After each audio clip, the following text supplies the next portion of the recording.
Ela nasceu livre. Uma palavra que não se ensinava, que se respirava. Aisha conhecia o sabor do vento sobre a pele, o peso das noites estreladas sobre os ombros, o som das coisas simples, o riso de Lena na margem do rio, os passos descalços que traçavam caminhos entre as aldeias de barro e palha. Pequenos rituais que pareciam eternos, colher ervas ao amanhecer, ofertar os primeiros frutos à terra, ouvir histórias de mulheres que haviam sabido resistir quando necessário. Era uma liberdade feita de rotas curtas e precisas, um laboratório íntimo de escolhas. E naquela manhã em que a fumaça se ergueu como uma sentença, Aisha teve todos os seus mapas arrancados de uma vez. O ataque veio em horrores emoldurados pelo crepitar. Homens com mantos escuros e vozes como martelos. O que não foi queimado foi levado. Animais, ferramentas, memórias. As chamas cuspiram o destino da aldeia e no espaço entre o barulho e o silêncio, coisas piores aconteceram. Gritos abafados, portas arrombadas, correntes que fecharam novas rotas. Aisha tentou correr. Correu até sentir as mãos pesarem como ferro sobre o corpo, até que a escuridão a envolveu sem perguntas. Quando acordou não havia campo, não havia rio.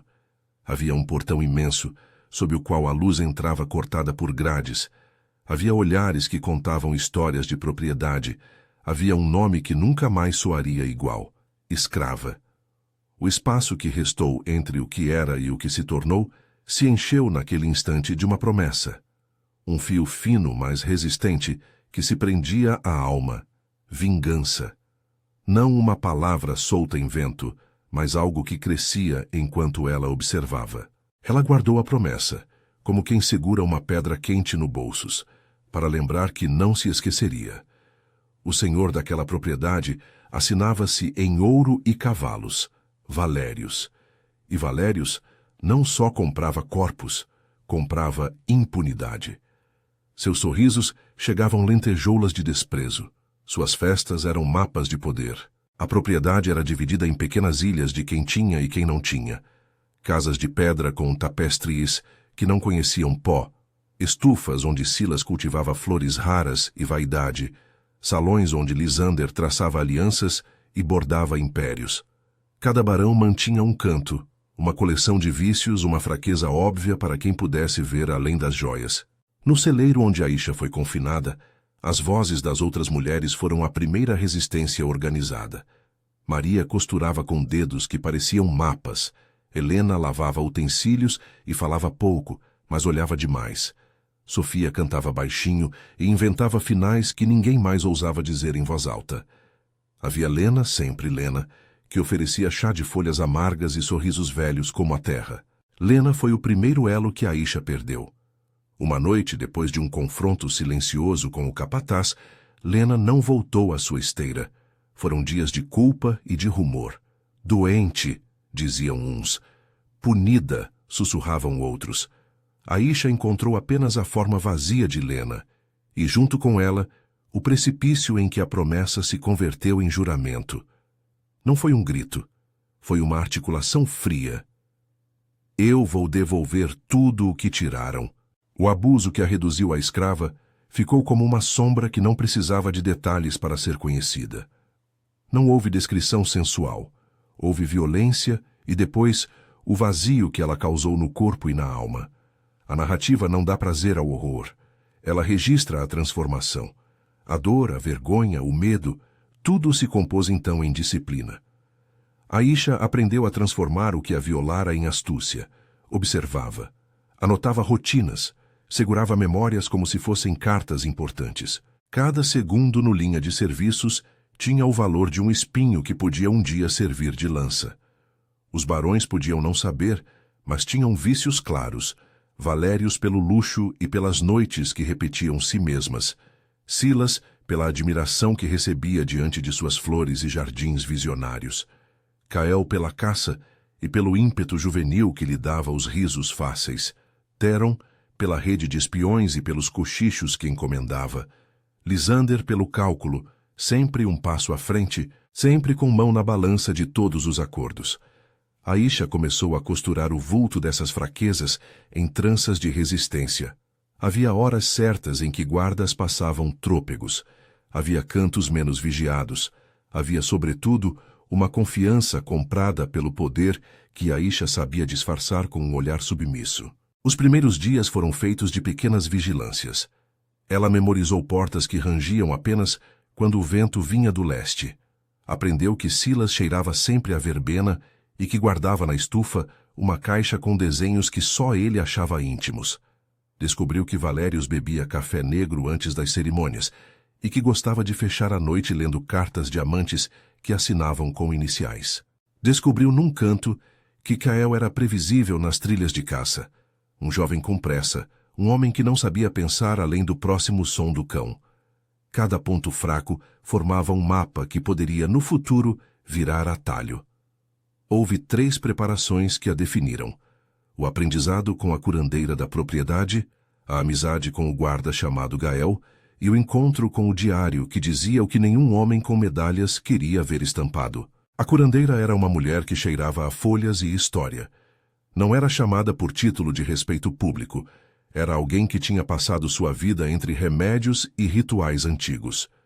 Sob sua mão, Aisha aprendeu a reconhecer o mundo em cheiros e texturas, que a folha azul dava sono, que o pó de casca mistura-se com a dor e permite que alguém esqueça por um breve instante. Não se ensinou veneno, nem receitas de morte. Ensinou-se percepção. Aisha aprendeu a distinguir uma tintura que acalmará uma febre de outra que desfigura a verdade. A curandeira também lhe deu uma lição moral. Saber destruir o poder não é garantir que se construa algo melhor. Se você quer arrancar a raiz, disse a velha, prepare o solo depois. Essa frase ficou presa a Aisha como um farol que, mesmo quando a raiva cegava, lembrava-lhe que emboscadas precisam ter fim em reconstrução. Gael foi outra surpresa.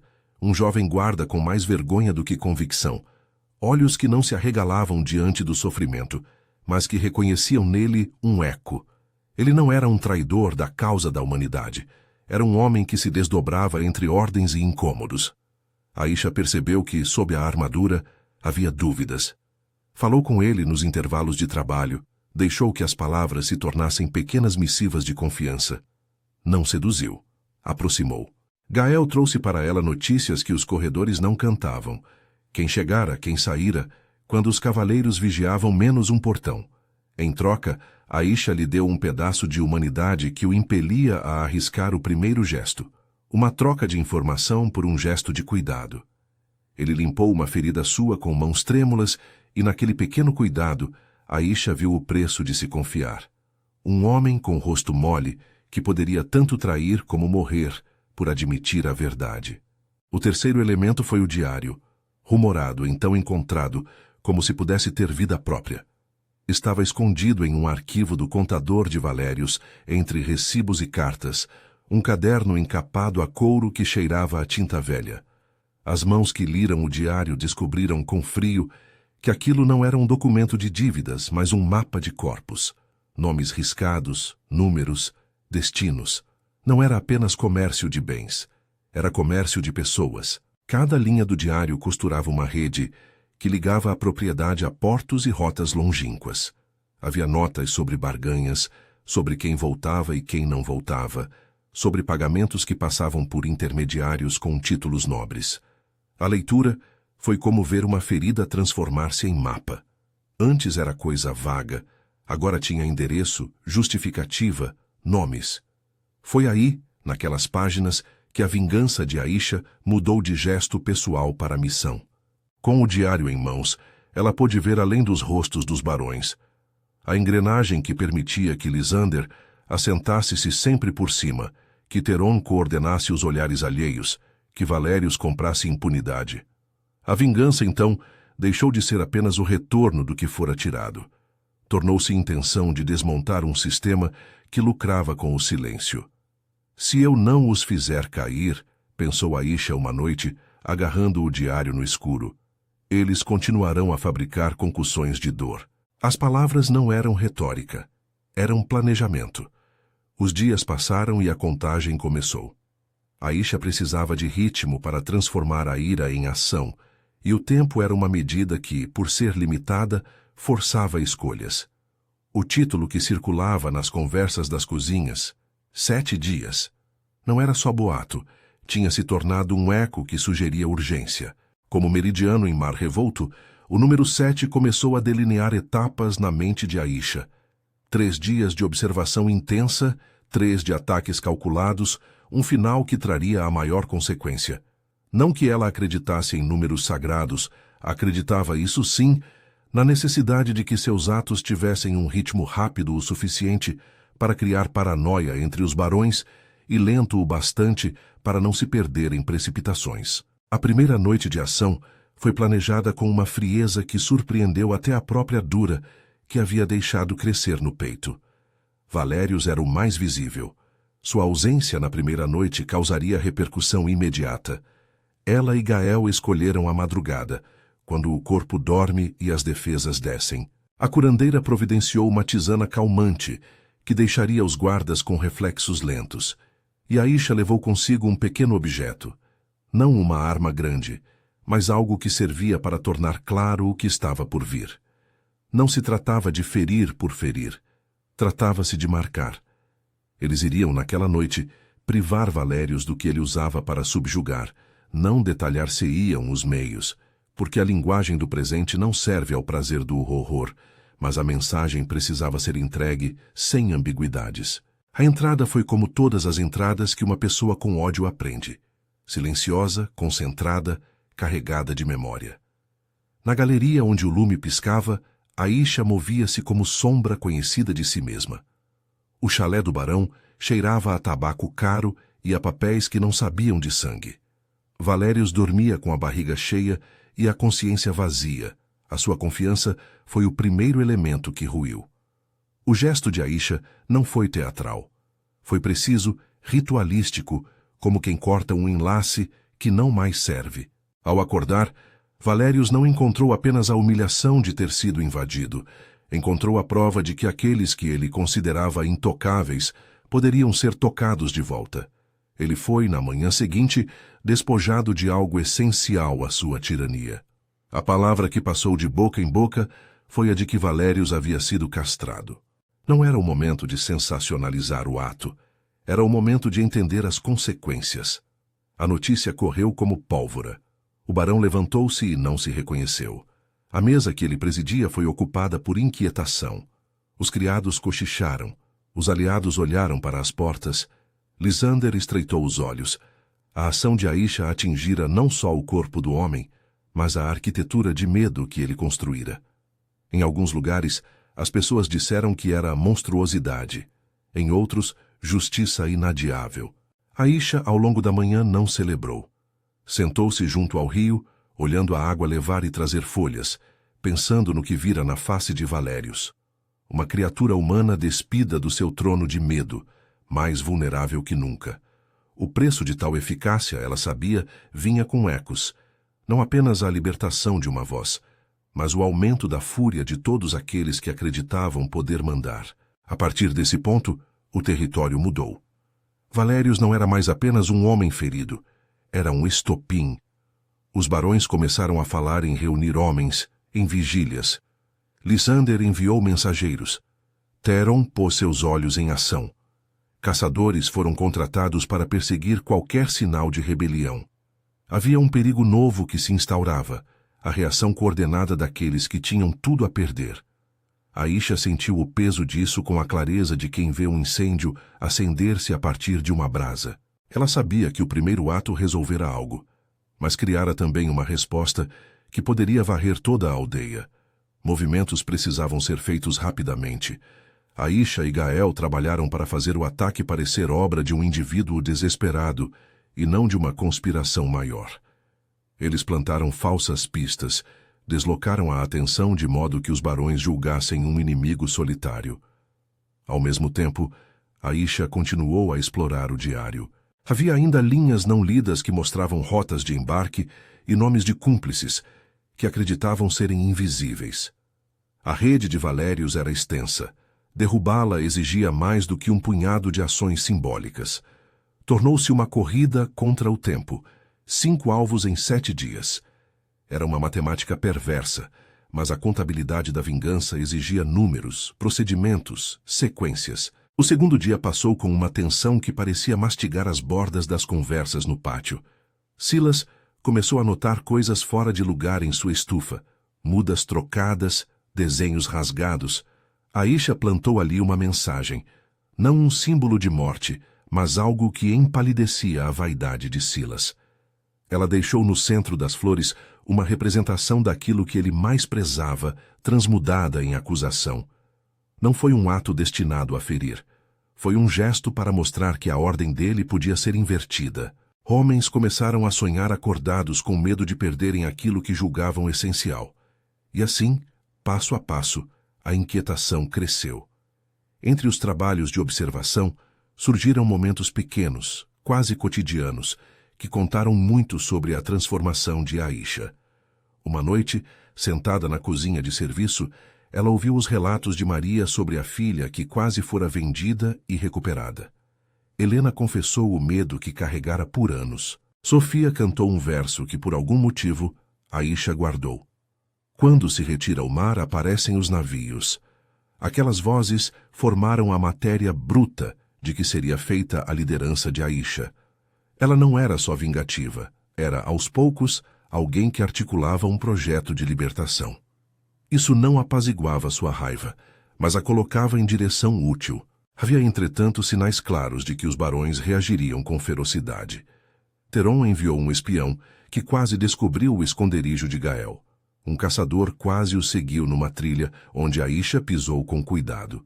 Em certo momento, após uma patrulha mais cerrada, Aisha foi ferida levemente numa perna. Nada que a impedisse, mas suficiente para lembrá-la da fragilidade que fazia parte do método. Ela curou o ferimento com as técnicas da curandeira, sentindo a dor como pagamento pelo preço que estava disposta a ter. Não havia cinismo nessas feridas. Havia uma conta que se paga com carne e tempo. As conversas com Marek, líder dos rebeldes das florestas, um homem de mãos grandes e olhos de quem lera muitos mapas de guerra, deram a Aisha a perspectiva de uma força além dela. Marek falou de táticas que exigiam disciplina e não apenas cólera. Falou de como a geografia poderia ser usada para confundir caçadores, de como quem sabe camuflar pode virar o jogo, mas pediu cautela. Você pode mover as pedras para onde quiser, disse ele, mas depois terão de viver sob a sombra que elas lançarem. Aisha escutou e guardou. Ela entendera que sua ação não seria um simples golpe, mas o começo de algo maior, um processo que exigiria competência política tanto quanto ferocidade.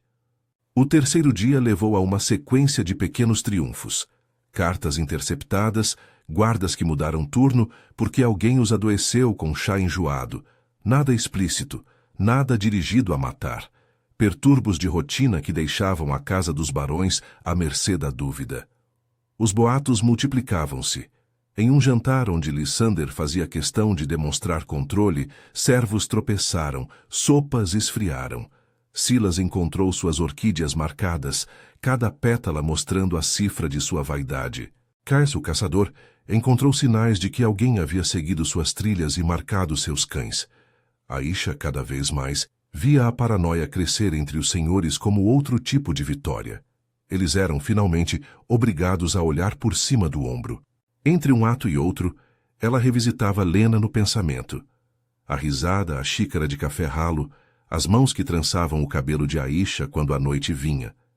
Não se tratava de transformar dor em crime. Tratava-se de manter a memória viva como sentido moral.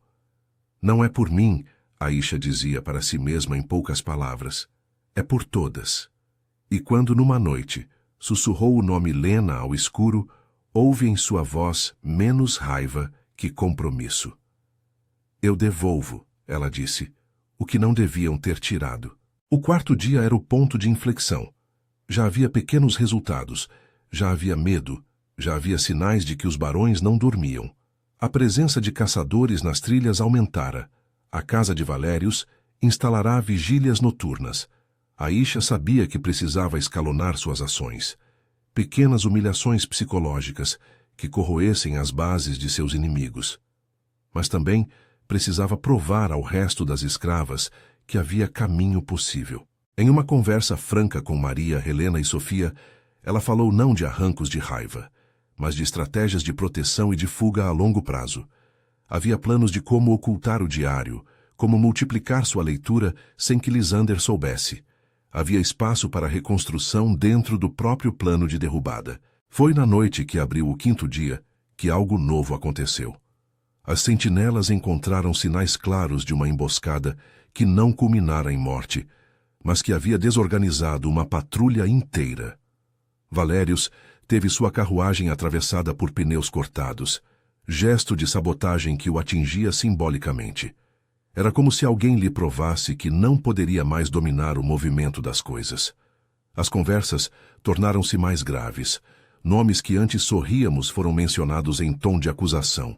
As mulheres, por sua vez, começaram a chamar-se umas às outras por nomes de guerra, com cuidado, com respeito, que não pediam perdão. No núcleo dessas ações, Aisha sentiu uma transformação mais profunda. Não era mais apenas a mulher que vingava Lena. Era a mulher que aprendia a liderar.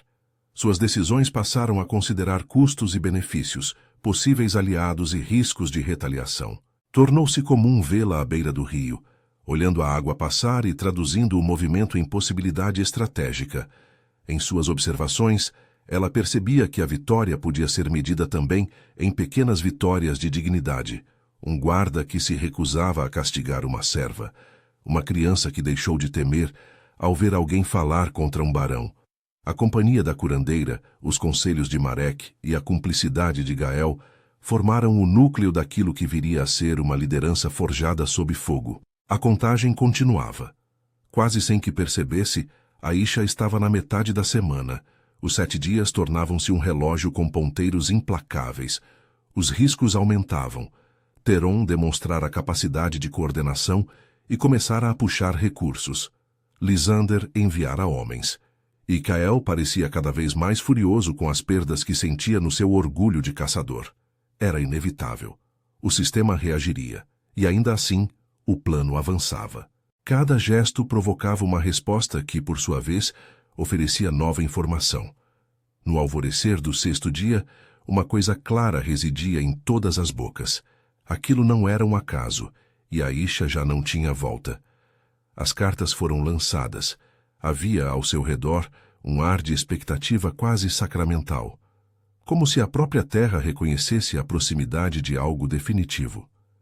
Aisha, que ainda guardava os restos de Lena em memória, sabia que se tornara parte de algo maior que sua dor. Eu os castrarei, pensou uma vez mais, como quem reconhece o nome do pecado e o anuncia para si mesmo. Não havia regozijo, havia firmeza e uma responsabilidade que começou a pesar mais do que a própria raiva. E foi nessa manhã que ela decidiu que não poderia mais agir sozinha. A próxima fase exigiria coordenação com os rebeldes. Marek tinha concordado em participar com uma pequena tropa, não para tomar o poder por si, mas para abalar o arraigado senso de invencibilidade dos barões. A ação que viria, aquela que faria o septuplo eco do título que corria entre os cantos, 5 barões em 7 dias, necessitaria agora de uma dança que incluía aliados velhos e novos. Haveria sangue. Talvez, disse a curandeira, mais sangue do que a aldeia poderia suportar. Aisha aceitou essa condição com um olhar que não conhecia trégua. A tarde aproximava-se quando Gael trouxe notícia. Um carro de mensageiros partia à noite para Lysander, talvez para buscar reforços. O tempo, mais uma vez, impunha-se. Ela e Marek conversaram em voz baixa, traçando o remate do que os dias já vinham preparando. Não era um plano de conquistas, era, se pudesse chamar assim, um ato de justiça encenado em ritmo militar. Enquanto o crepúsculo caía, Aisha percorreu a estufa de Silas pela última vez, sentindo o perfume das flores como um último laço com a fragilidade humana.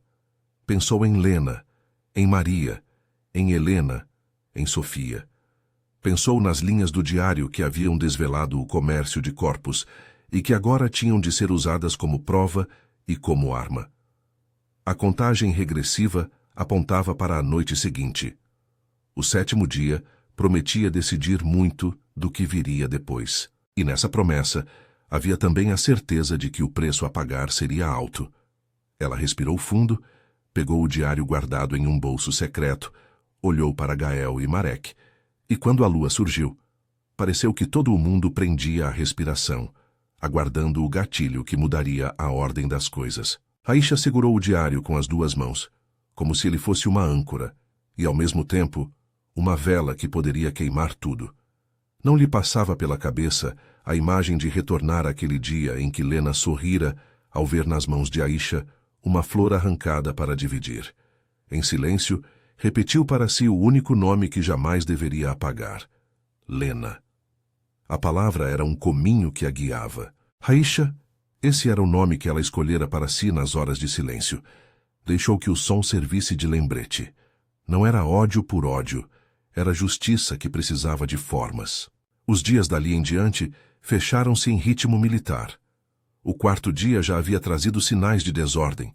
O quinto prometia escalada. Havia, porém, um problema prático que se impunha. A reação dos barões criava um mundo mais vigilante, e as rotas de fuga encurtavam-se. A guerrilha, pensou Aisha, não podia ser espetáculo.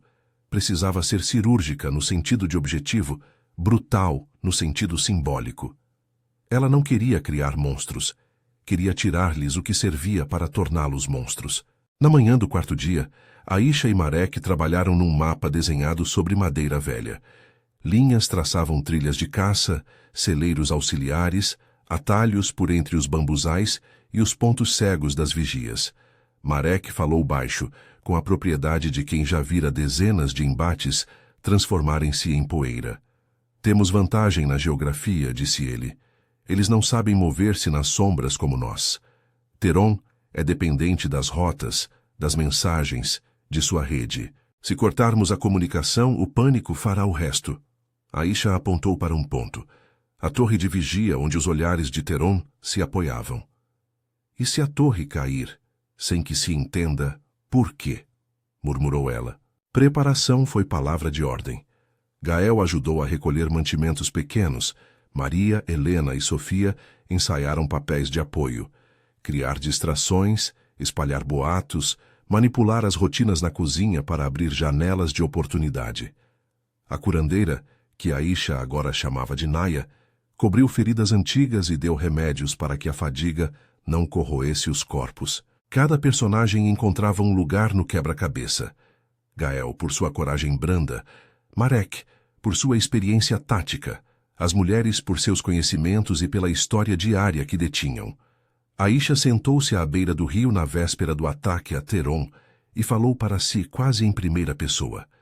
Se eu tirar a corda da garganta do homem que encomendou silêncios, talvez muitos possam respirar. A emboscada a Teron exigiu paciência. Eles não o atacaram num salão nem na cama. O fizeram numa encruzilhada de mensagens, onde os mensageiros se reuniam. Teron confiava nos sussurros ordenados. Marek e seus homens criaram uma falsa urgência. Um mensageiro ferido, um mapa rasgado, um rumor de rebelião num ponto distante. Teron enviou guarda-costas com pressa.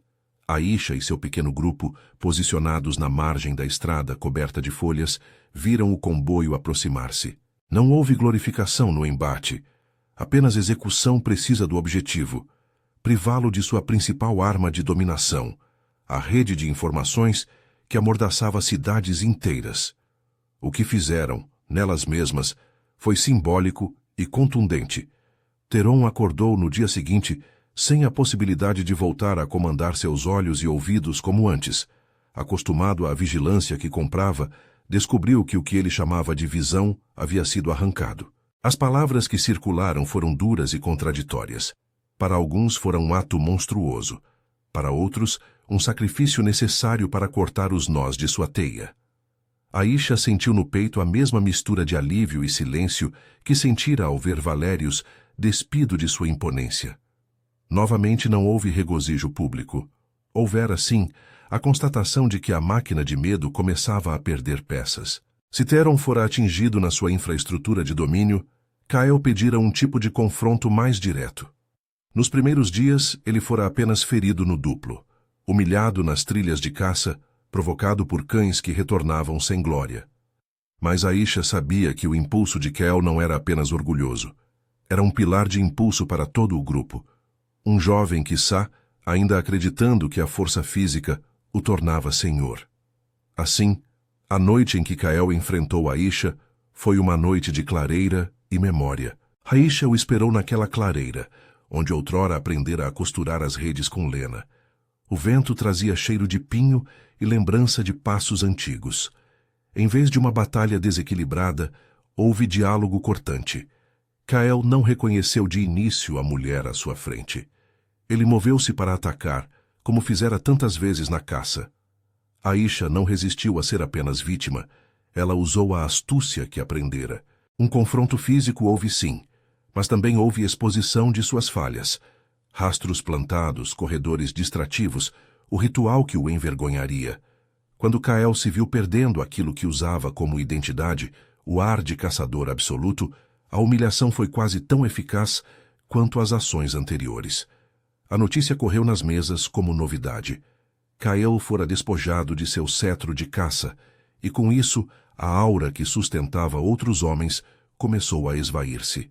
Ao fim do 5º dia, 3 barões já tinham sido subtraídos em sua capacidade de intimidar. O efeito dominó que Aisha buscara já se tornava visível. Criados hesitavam, alianças tremeram, e nos cantos mais escondidos da propriedade surgiam conversas que antes não ousavam existir. Aisha não exultava.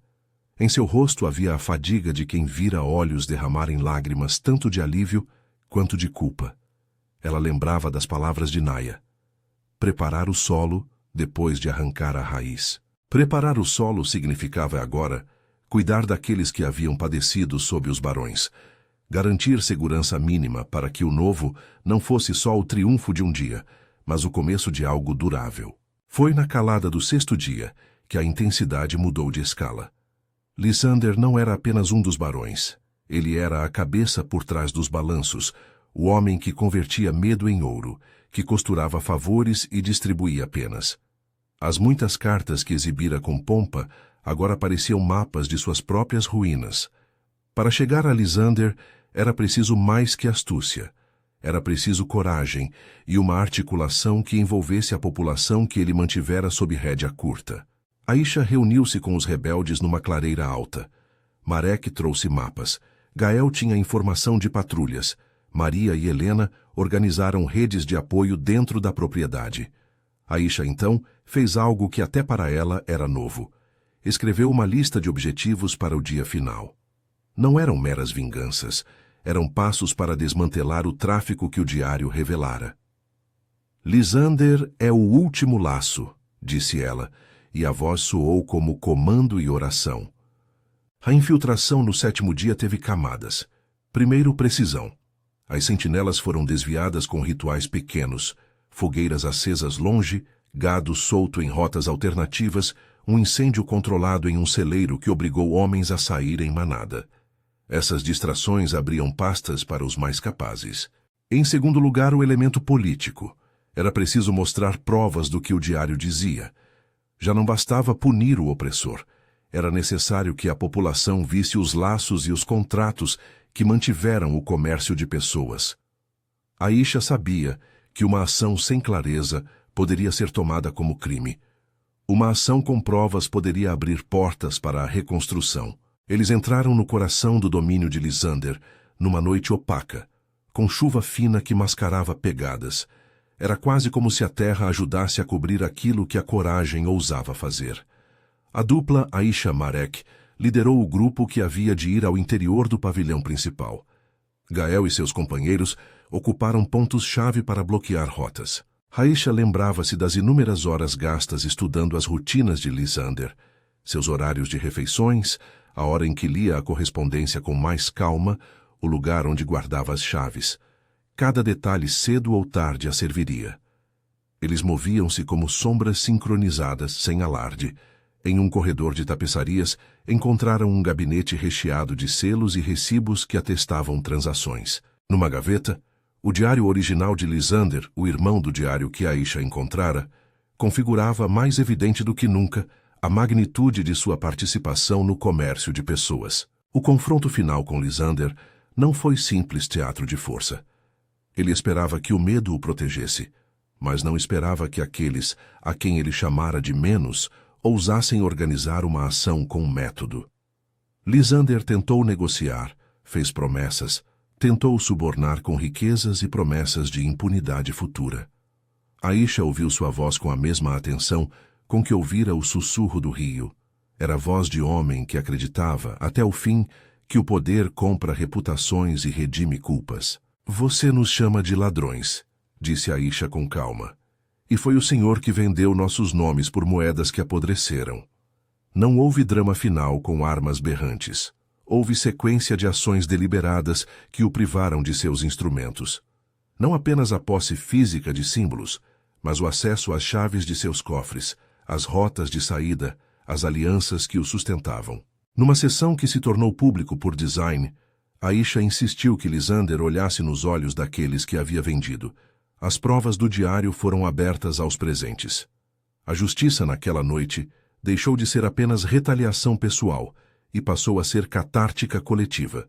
Quando Lysander foi despojado de sua capacidade de comandar, o gesto foi tratado com o peso que merecia. Um corte simbólico na capacidade de injunção sobre corpos alheios. A palavra usada pelos que presenciaram mais tarde foi uma só, sussurrada e repetida. Ele fora marcado. A marca não foi exibida como troféu. Foi um sinal de que não mais caberia a ele exercer o antigo domínio. Aisha percebeu, porém, que marcar alguém assim deixava cicatrizes no próprio tecido de quem fazia. Em silêncio, enquanto alguns exultavam, ela recolhia pensamentos sobre onde a linha entre justiça e crueldade poderia ter sido cruzada. Naya, quando a viu à janela, limpou o rosto sujo de Aisha e disse apenas: "Você deu um passo.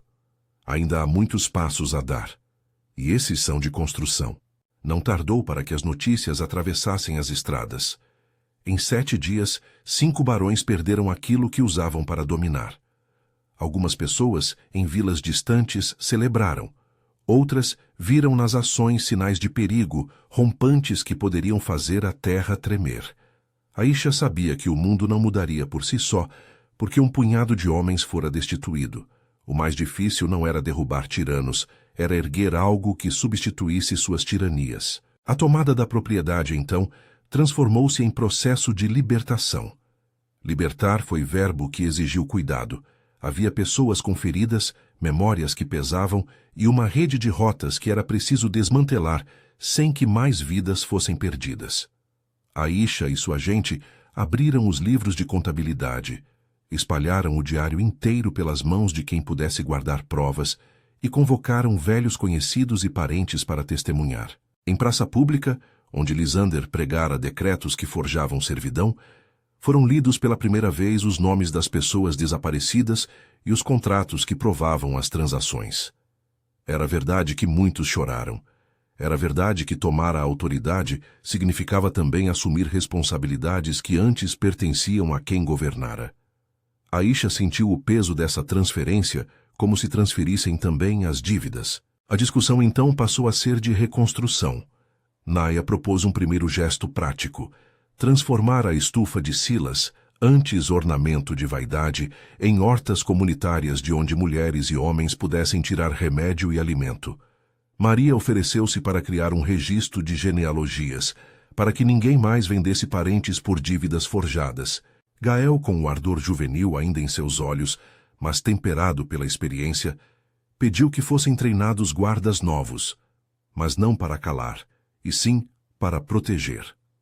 Marek propôs uma estrutura de vigilância comunitária de baixo para cima, com conselhos eleitos entre as famílias. Aisha ficou em silêncio ao ouvir os planos. Por fim, falou com a serenidade que crescera nesses dias. "Não precisamos substituir tiranos por senhores", disse ela. "Precisamos aprender a segurar as redes que nos ligam uns aos outros."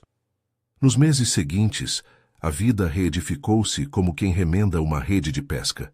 Os nós foram apertados e soltos conforme se descobria a melhor forma de manter a igualdade.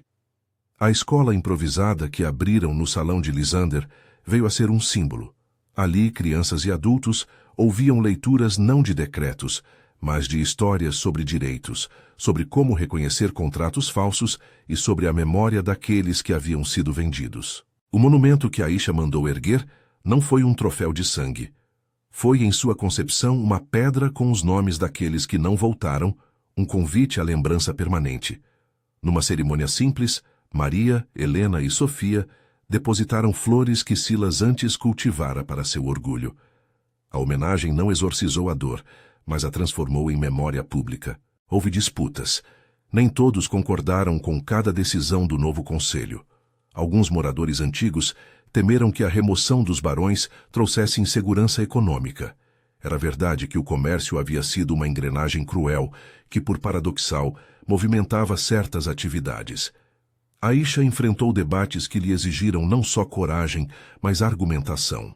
Em reuniões longas discutiram-se regras, como administrar rotas portuárias anteriormente controladas por Lysander, como garantir que os mercados não voltassem a ser escrutinizadores de corpos, como criar uma guarda que respondesse à comunidade e não a homens isolados.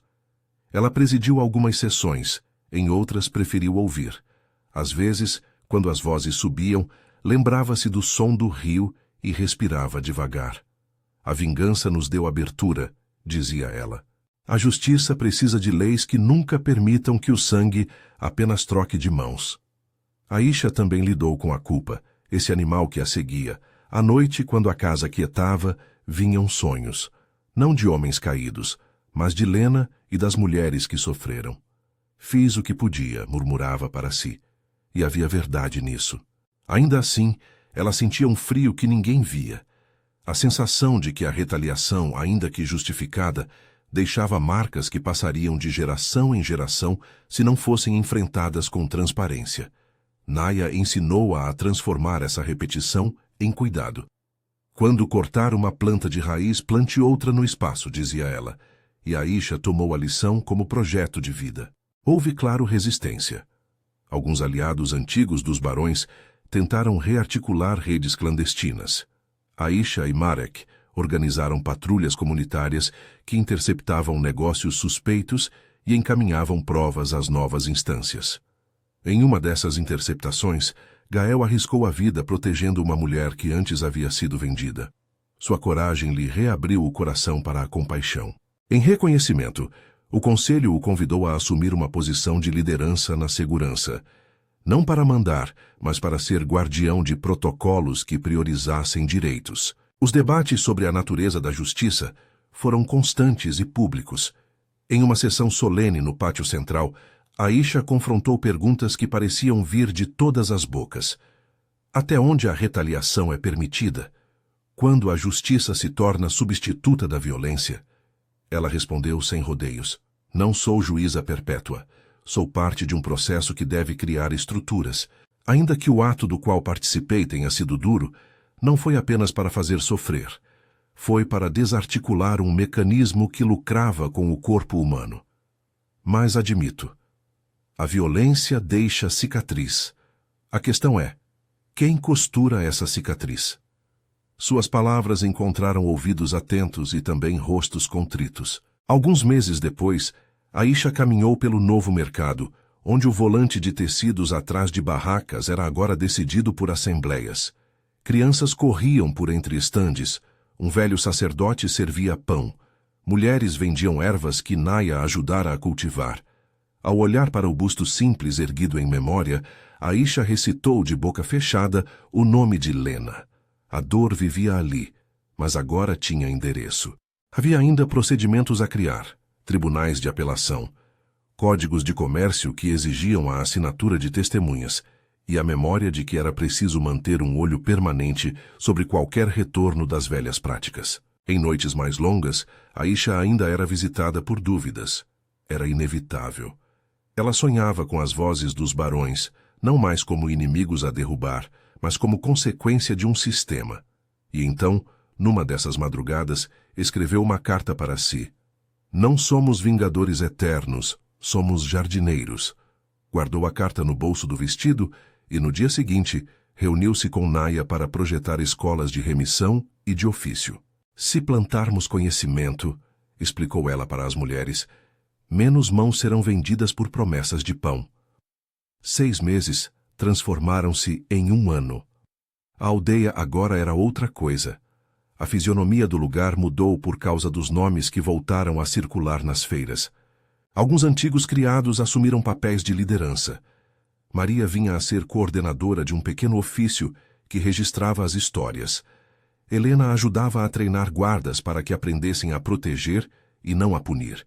Sofia continuava a cantar, e suas canções tomaram o tom de hinos de vigilância e de resistência. Marek manteve uma rede de contrapartidas com as comunidades vizinhas. E Aisha fez a escolha surpreendente de não ocupar assento permanente no novo conselho executivo, preferindo viajar, reunir testemunhos e ouvir mais do que mandar. Quando perguntavam por quê, ela respondia com uma simplicidade que para muitos era quase espantosa. Não quero ser memória de vitória. Quero ser presença de construção. Ao fim de um ciclo, Aisha convocou uma assembleia para selar reformas. Ali, representantes de vilas vizinhas ouviram relatos que antes ficavam nos cochichos. Exigiram-se garantias legais, contratos assinados por mais de uma testemunha, fiscalização de portos, cidadania que não pudesse ser vendida em mercadorias. A lei nova, ela própria posta em consulta pública, reservou espaço para um tribunal de apelação e mecanismos de perdão com verdade restaurativa, onde quem tivesse cometido crimes poderia, a depender do dano, pagar e reparar em trabalhos comunitários. Aisha sabia que nada garantiria perfeição. Sabia também que a perfeição não era meta humana. Era, no máximo, horizonte. Houve, nos anos vindouros, episódios de retorno das velhas práticas em marés reduzidas. Algumas bandas tentaram restabelecer rotas de tráfico. Agentes corruptos testaram o novo sistema. Aisha, porém, tinha criado uma arma não apenas de força, mas de conhecimento. Sociedades de leitura, conselhos de mulheres e homens, vigilância popular e tribunais que forçavam transparência. Quando uma nova tentativa de tráfico foi interrompida pela comunidade, os perpetradores foram julgados com provas reunidas não só pela coragem de um ato, mas pelo trabalho contínuo de vigilância. E, em muitos casos, a punição foi aceita como processo de reparação. Aisha envelheceu com sombras e luzes. As sombras eram as lembranças inerentes ao que fizera.